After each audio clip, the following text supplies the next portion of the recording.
ሄይ ጋይስ እንዴት ናችሁ? ዛሬ ከስራ መጥቼ በጣም ደካክሞኝ ነበረ። ይሞቅ ነበር፣ ውጭ በጣም ይሞቅ ነበር።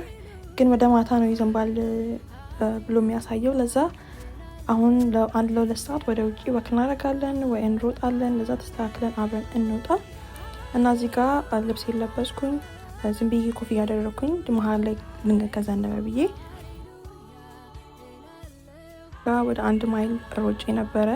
ማከል ላይ ሮጣለሁ፣ ማከል ላይ ወክ አደርጋለሁ እና ሙሉ ሰዓቱን አልሮጥኩም፣ ግን በጣም ደስ ይል ነበረ።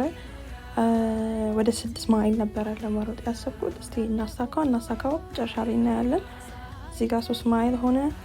በጣም ደስ ይል ነበረ። ውጭ ጸጥ ያለ ነው። መኪኖቹ የት እንደገቡ አይታወቅም፣ ግን በብዛት መኪና አልነበረም። ደስ ይላል እና እዚህ ጋር ሄድኩኝ። ውሃ ጠምቶኝ ነበር፣ ውሃ ገዛሁኝ። ውሃችን እየጠጣን ወክ እያደረግን ወደ ቤት ተመለስን። ስንሄድም ስንመለስም ከ6 ማይል በላይ ነው ቦታውም የሄድኩበት ቦታ እና እዚህ ጋር መጨረሴን እየነገርኳችሁ ነበረ። በጣም ደስ ይል ነበር። ከአየሩ ጋር በጣም ደስ ብሎኝ ነበር የገባሁት። 6 ማይሌን እዚህ ጋር ጨርሻለሁ፣ እያሳየኋችሁ ነው። እንግዲህ ይህን ይመስል ነበረ። ባይ